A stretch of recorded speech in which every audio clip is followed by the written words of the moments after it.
Entonces, teniendo en cuenta los diferentes usos que se le da a la nanotecnología, ¿cuál cree usted que es el más riesgoso para el ser humano y por qué? El más riesgoso para el ser humano. Es una pregunta bastante difícil porque, como te digo, las aplicaciones todavía están por verse, pero más que cualquier tecnología trae riesgo.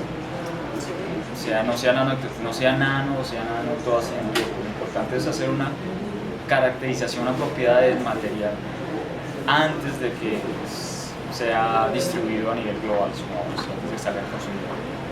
Y esa apropiada caracterización permite determinar cómo se debe manejar, cómo se debe utilizar, cómo se debe disponer, etcétera, etcétera. Entonces, los riesgos están más asociados con el conocimiento del material. Si tú conoces muy bien el material, probablemente puedes disminuir los riesgos. Puede ser que sea un material bastante complejo de manejar, entonces probablemente va a ser restringido a ciertas aplicaciones. Un ejemplo que yo te daría es, la radiación es una cosa que nadie querría manipular, ¿cierto? Pero hay situaciones donde una fuente de radiación es muy, muy importante. Entonces, en las aplicaciones de medicina, que tengas una fuente de radiación para hacer análisis médicos es súper importante. Entonces, hay una regulación para que las personas que necesitan eso la puedan usar y las personas que no necesiten, pues no la usen. Entonces, lo más importante es tener una buena regulación en cómo hacerlo. ¿Qué precauciones ha tomado al momento de trabajar con nanotecnología? Las precauciones que se deben tomar siempre son las protecciones a los medios de interacción. Entonces, si tú estás trabajando en un medio, la forma como tú puedes adquirir o tu cuerpo puede interactuar son la piel, la respiración y por ingestión. Entonces, en nanotecnología es fundamental utilizar respiradores apropiados.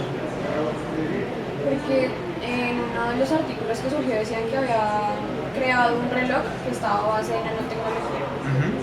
Entonces ahí como podría sostenerse que es muy, o sea, que la piel es uno de los cuidados que se debe tomar al momento de trabajar. Por ejemplo, lo que pasa es que aplique principios de la tecnología no implica que sea de tamaño nano. ¿Cómo te explico? Por ejemplo, muy probablemente el reloj funciona con partes electrónicas.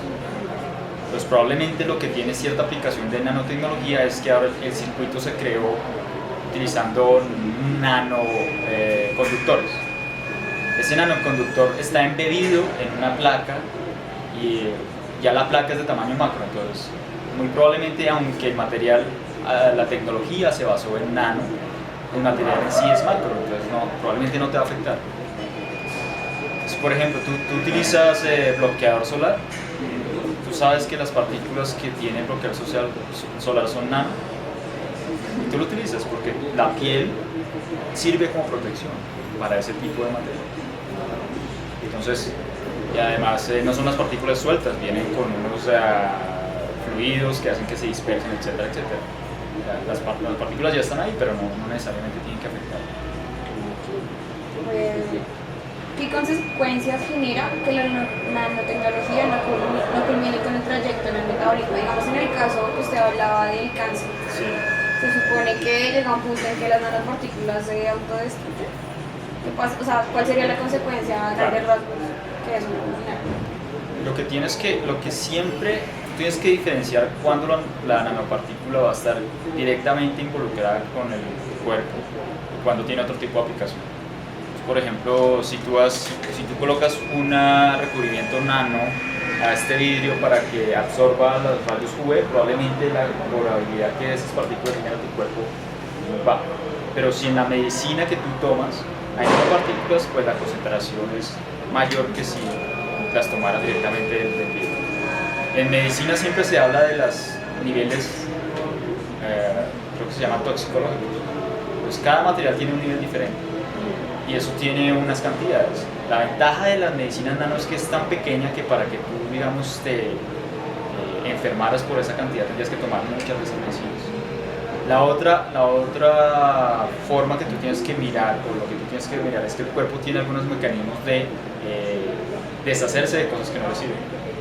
Entonces, nosotros comemos muchas cosas y el cuerpo tiene la capacidad de deshacerse de la mayoría, hay algunas que no. Entonces, por ejemplo, sería muy riesgoso hacer una nanomedicina de mercurio, porque el mercurio sí se acumula. Pues, Sería muy peligroso hacer una medicina de cadmio, porque el cuerpo no tiene la forma de deshacerse del cadmio. Entonces lo que hay que mirar es cuál es la partícula que tú vas a interactuar con el cuerpo y verificar que el cuerpo tenga un mecanismo natural de deshacerse de tipo de partículas. Entonces se reduce el riesgo.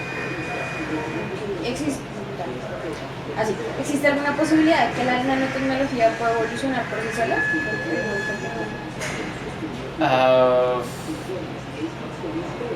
Yo supongo que la posibilidad siempre existen, pero si yo creo que es viable, no pienso que sea muy viable.